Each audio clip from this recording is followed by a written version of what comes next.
Vamos lá, a autossabotagem é o tema de hoje. É um bocadinho um tema da moda, porque as pessoas cada vez mais vão se apercebendo que há aqui qualquer coisa que roda dentro do nosso sistema e que é quase como se nos procurasse levar à falha. E hoje vamos desmistificar aqui um bocadinho este levar à falha e vamos também dar exemplos de autossabotagem, até para sensibilizar as pessoas do tipo de padrão que pode estar dentro delas e que as faz realmente viverem sempre na mesma dor. Por isso, Andréia, eu vou passar-te a palavra, vamos lá, à autossabotagem. Bom dia, boa tarde a todos que estão nos ouvindo e que vão nos ouvir, né? Boa noite também.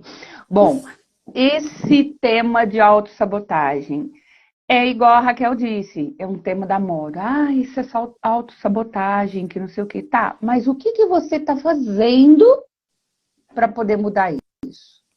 Se você já percebeu que é uma autossabotagem, você já está na frente da escada, subindo o seu primeiro degrau. Você já jogou o lençol no fantasma. Você já enxergou o que é que você está fazendo. Aí você precisa de uma motivação, você precisa de um amor próprio, você precisa para galgar essa escada e chegar no topo. Então, existem várias vertentes que as pessoas ficam patinando. Elas patinam. Ah, mas eu não tenho força. Ah, mas eu não consigo. Isso aí são desculpas. Ninguém disse que ia ser fácil, tá? Mas se você não tem um objetivo formado do que você quer, você não vai galgar nada. Você vai ficar ali, dando desculpa e maçando barro no mesmo lugar. Então, trocando em miúdos, a famosa zona de conforto, a famosa zona de negligência. O forozinho de, né, tá quentinho, tá pedido, mas tá quentinho, tá gostoso, né?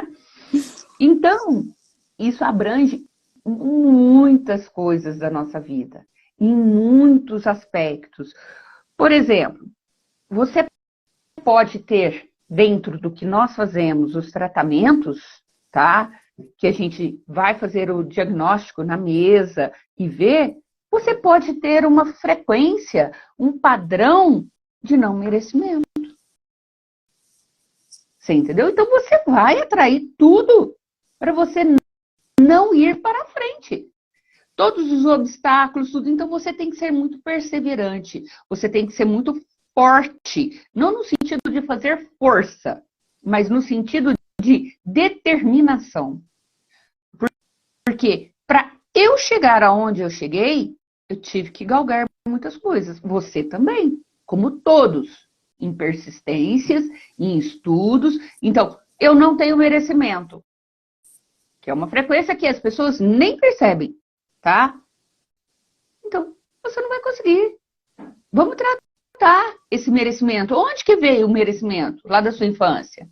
Qual que é a frequência disso? Né? Bom, Raquel, fala um pouquinho. Sabes que quando estavas agora aí a referir a zona de conforto, eu em relação à autossabotagem eu gosto de falar de dor de conforto ou dor confortável. E as pessoas ficam se calhar a pensar, desde quando é que uma dor pode ser confortável? A partir do momento em que nós sabemos lidar com ela. A autossabotagem é sempre inconsciente, sempre. Ou seja, se não se trabalhar, não se consegue nem perceber o padrão, nem se consegue perceber que se está a autossabotar. Vou dar aqui um exemplo. Como tu falaste na mesa quântica, nós quando vamos na investigação da mesa quântica, nós vamos identificar idades que estão na raiz de determinada problemática que a pessoa nos traz. Vamos agora imaginar que alguém traz um problema e ali nós conseguimos entender que 8 anos, não é? Vamos supor, aos 8 anos, Houve ali um episódio que a pessoa passou em que a situação remeteu-a a uma sensação de rejeição. E esta rejeição ficou ali impressa, vamos dizer assim.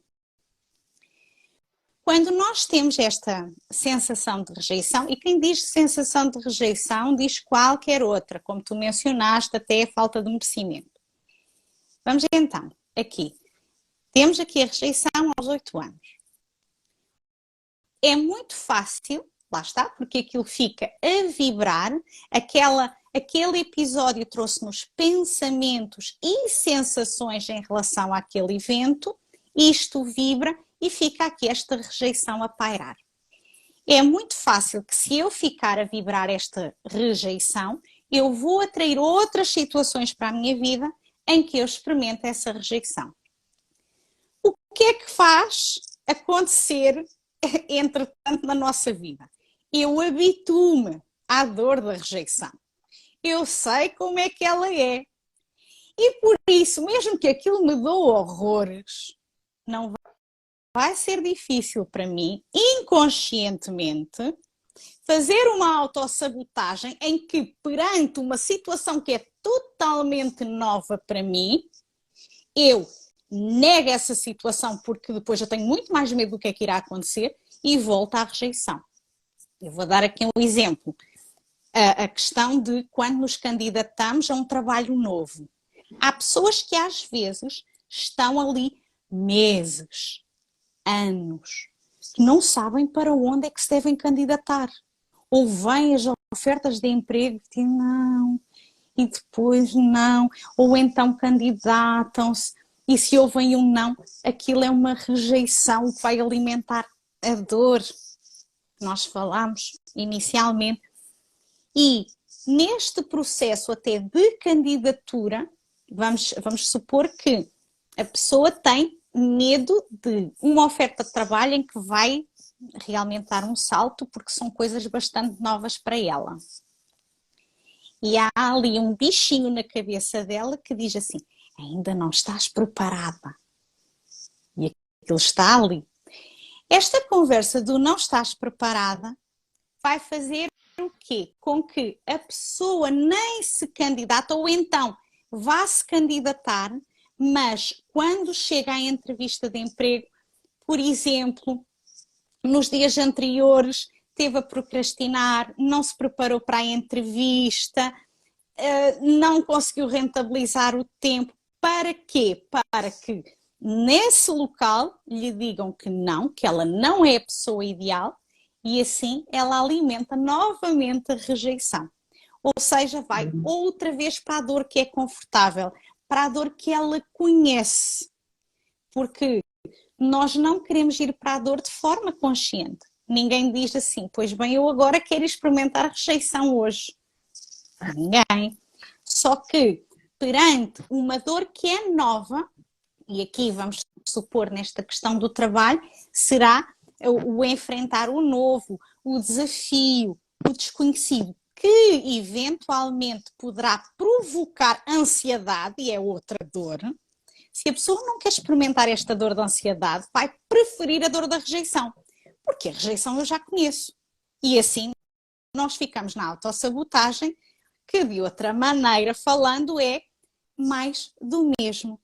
Andréia, eu passo-te a palavra. Só me veio uma palavra, mecanismo de defesa. Sim.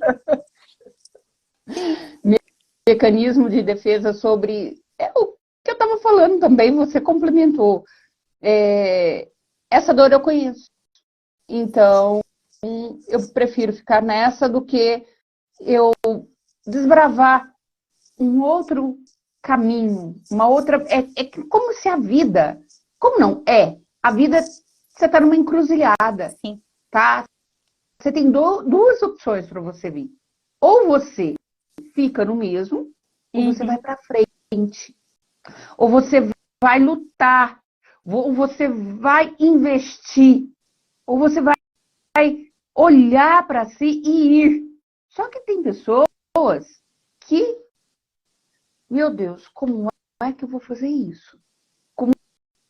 não consigo sair daqui. Tem gente que não acorda cedo, tem gente que troca o dia pela noite, tem gente que quantas vezes começa um estudo ou até mesmo compra um curso.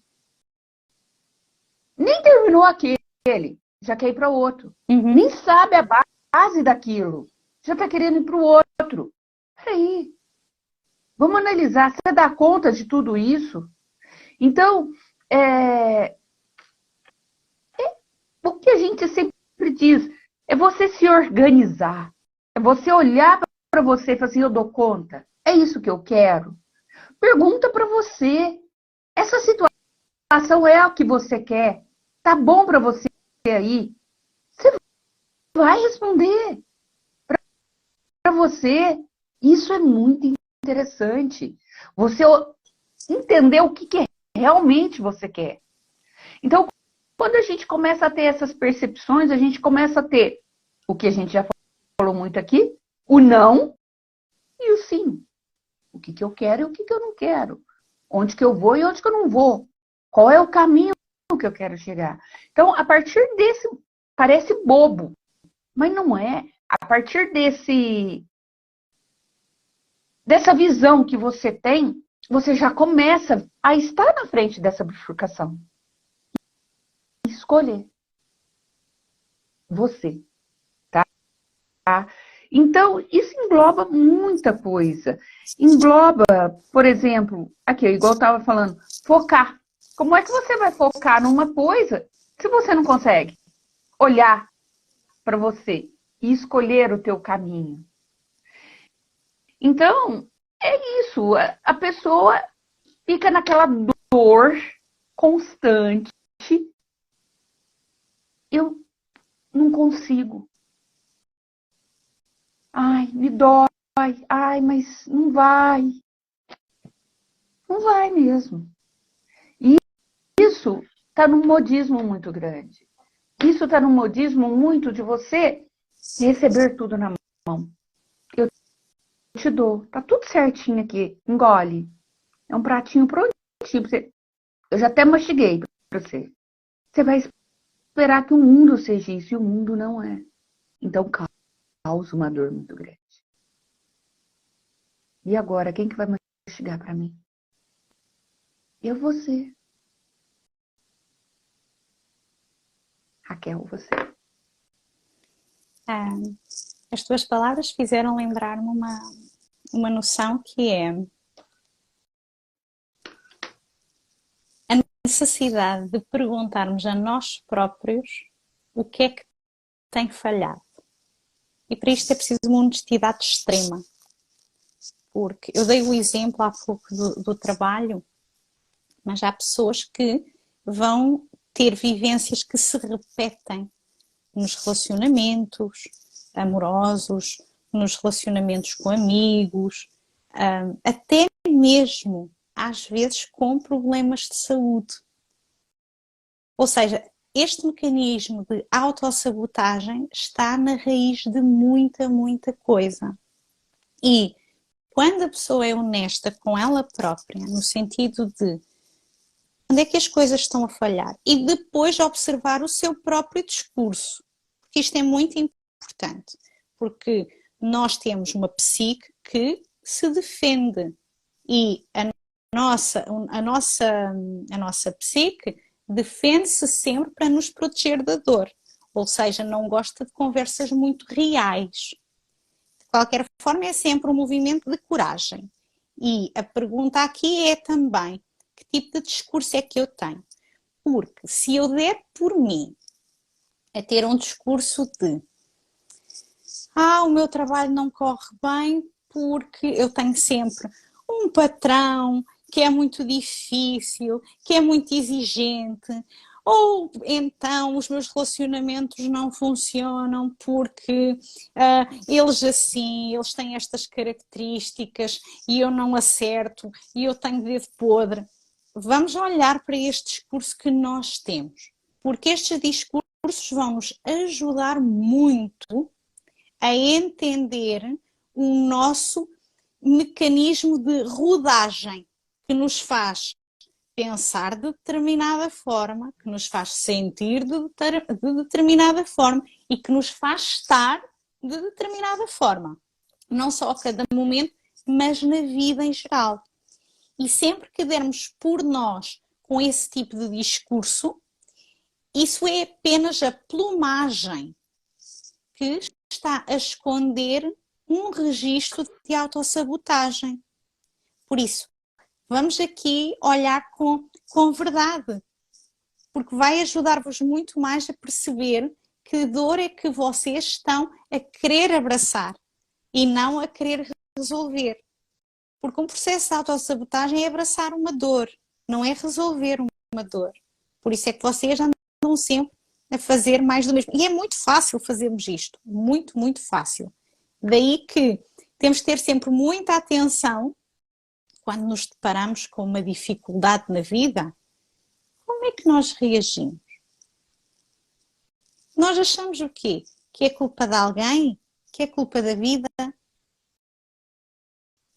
causa, talvez, de um problema de saúde que eu tenho? Qual é o discurso que nós fazemos? Porque isso está ligado, lá está, a uma experiência que aconteceu lá atrás e que, por sua vez, atraiu outras experiências da mesma forma e habituou-vos a ficar nessa dor. E para sair deste tipo de dor a que estamos habituados, é preciso, sem dúvida, olhar para elas com a firmeza de, sim, eu tenho esta dor, porque, como tu falaste há bocado, enquanto não se colocar o lençol em cima do fantasma, não sabemos que fantasma é que é. Se não souber a dor que está lá atrás, não consegue perceber o que é que o seu mecanismo está a fazer para a levar para essa dor. Sabe que está sempre na mesma situação, mas não sabe o que é que a está realmente a atrair para isso. E é necessário aqui começar a identificar as coisas. Porque nós temos uma linguagem, não é por acaso. Nós precisamos de uma linguagem para nos fazermos entender e para entendermos o outro. Quando nós não temos palavras para aquilo que está à nossa volta, como é que eu me vou expressar? Se eu não tiver a palavra caneca, não é? Como é que eu vou pedir, sei lá, uma caneca de leite? Falta a palavra. E por isso é que é muito importante nós começarmos a ter conhecimento destas palavras, destas dores. Porque enquanto não soubermos, nós acabamos só por ser vítimas dos nossos padrões inconscientes. Eles são inconscientes porquê? Porque nós não temos noção do que eles são, do nome deles, e ficamos sempre muito quase vítimas do destino. Porque depois começamos muito com o discurso de é o meu destino, é a minha cruz. E então aqui que movimentos é que se podem fazer para aliviar essa cruz? Andreia. Então, Raquel, tudo isso que você está falando, dessa palavra caneca, tá? É um padrão que você tem. Se você não sabe que você tem, você não vai saber olhar. E existe sim esse mecanismo de defesa onde a dor dói tanto que é melhor eu nem olhar. Entendeu? Então, existe várias coisas, que é aquele vazio, aquela coisa que você não consegue entender. Aconteceu lá quando você era criança, que é o que nós fazemos na mesa.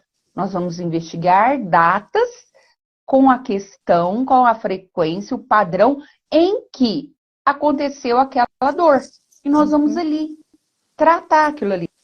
Então, é quando você diz mais do mesmo, é sempre mais, vai indo. E quanto mais a gente tem esse padrão, vibra, mais esse bloco vai crescendo, mais a sua vida vai adensando, mais a sua vida empaca, menos você enxerga, menos você quer fazer o movimento. Por quê? Porque, dói demais. E às vezes, quanto mais vai crescendo isso, mais vai tendo aquela névoa no seu olhar, menos você vai querer enxergar. Então, você, igual, voltando ao não merecimento, tá? Você pode achar que você não merece um relacionamento, tá? Aí você fala assim, não, mas todos os meus relacionamentos não merecem. Ah, eu tenho o dedo podre. O que eu tô vibrando? O dedo podre. Um relacionamento que não presta. O que eu vou atrair? O universo não entende o seu não. Ele vai te dar mais do mesmo. Então, é muito bom as pessoas, assim, que tiver a oportunidade de estar escutando essa nossa conversa, dela começar a olhar e ver alguma coisa, eu falei assim, opa, peraí, isso aqui encaixa na minha vida, o que é que eu estou fazendo? Porque tem muitas pessoas que nem percebem que tem dores, vivem naquele vazio tão grande de roupa, disso, daquilo, de uma festa, de uma bebida, de um churrasco. Oh, isso aí é tudo legal, é muito bom, mas o que te dá alicerce? O que te sustenta? O prazer do externo, de você sair, de você aproveitar a vida, de você estar com pessoas agradáveis, é uma coisa maravilhosa. Mas se você não estiver inteira, você pode estar nos melhores lugares do mundo, que você vai estar pela metade, ou até menos que a metade. Então, o que você tem recebido? O que o universo, o mundo tem te dado? É o que você quer para a vida? A sua vida tá legal? Você tem certeza? Porque as pessoas, elas não querem olhar para a dor, porque dói. Dor dói. Então eu não vou olhar, que eu não vejo e eu não sinto. Será que não sente mesmo? Porque se você não sentir, a sua vida tá maravilhosa. Pra ser assim, ó. É assim? Então, gente, nós convidamos a vocês a olhar para se conhecer, para ver o que realmente lá no seu íntimo te dói. Pergunta para você, você vai responder. Você pode ter esse mecanismo de defesa, mas se você for persistente nestas perguntas, todos os dias, uma hora ela vai vir. E nós estamos aqui, eu e a Raquel, de braços abertos para vocês, para poder explicar qualquer coisa, para fazer uma consulta, para explicar melhor como que funciona essa metodologia, que é maravilhosa, gente. É só quem passa pelo processo, é só quem consegue entender tudo isso e vivenciar, sabe o que é isso. Porque aqui na Terra, você pode ter bens, você pode ter casa, você pode ter tudo, mas o que você leva para lá? Você vai levar isso? Você vai levar o que você é em essência. Porque vocês acreditam que morreu, acabou? Que não existe espírito, que não existe alma, que não existe nada? Que morreu, acabou? É esse conteúdo, é esse valor, é esse conhecimento que a gente fala em essência. Porque o que é seu, ninguém te tira. Porque a hora que você morrer, vai estar tudo aqui. E a sua dor daqui vai estar a dor de lá. Raquel. Eu acho que é uma ideia bastante importante que tu partilhaste, que é a questão de não ficar inteira. Porque a autossabotagem é isso mesmo, não nos deixa ficar inteiros. Não nos deixa viver a vida. Porque quantas pessoas, por exemplo, vão para mudar de trabalho ou vão ter uma promoção, ter uma nova posição. E quando chega ali aquele momento, têm um problema de saúde tem que se afastar, por exemplo, semanas, meses, ou aquilo fica ali muito, muito partido e a pessoa não pode realmente depois assumir essa posição. Isto é um processo de autossabotagem. Outras questões em que vamos imaginar pessoas que acabam por ver-se presas num registro de crises contínuas, nomeadamente familiares, que muitas vezes estão relacionadas com o facto de, enquanto eu estou na crise familiar, porque é isso que eu conheço, eu não vou ter que, por exemplo, assumir uma nova responsabilidade. Quantas vezes é que o meu filho agora tem um problema? Vamos supor que alguém está separado, divorciado. E a pessoa até quer ter outra pessoa na vida dela. E está há imenso tempo, depois entretanto aparece alguém. E a pessoa até pensa, é esta pessoa. E quando as coisas começam a ficar sérias, é por exemplo quando um filho adoece, quando ela própria adoece. Que coisas é que acontecem nesses momentos de transição da vida? Quando há alguma coisa para acontecer, o que é que para? E noutras situações, porque a autossabotagem não se vê só nessas transições. A autossabotagem vê-se naquelas dificuldades em avançar. Eu quero fazer uma coisa, mas há algo que me impede e que muitas vezes nós encaramos como sendo algo do externo, ou o pai, ou o marido, ou o filho, qualquer coisa que acontece, ou mesmo nosso, que é quando vamos ali, aquilo está quase a acontecer e quando estamos ali quase no momento do acontece, perdemos a energia toda e somos tipo um balãozinho que se esvai. Isso são processos de autossabotagem. E aí, os seus processos de autossabotagem são vocês que melhor os podem compreender. Quais são os vossos momentos da vida em que algo se repete? Porque com a autossabotagem é muito fácil ver a repetição. Há um padrão. E só assim é que vocês podem realmente começar a olhar para isso e procurar ajuda, como disse a Andreia, connosco, com outra terapeuta. Não interessa, porque aqui é fundamental começar a compreender como é que se pode viver uma vida melhor. Está bem que antigamente os nossos antepassados não tinham uma vida tão boa, não é? Como nós temos agora. Nós temos muito melhores condições neste momento. Mas por termos também essas condições, é que também existe a possibilidade de começarmos a resolver questões nossas. Sim, que nós carregamos de lá de trás também. Tudo certo.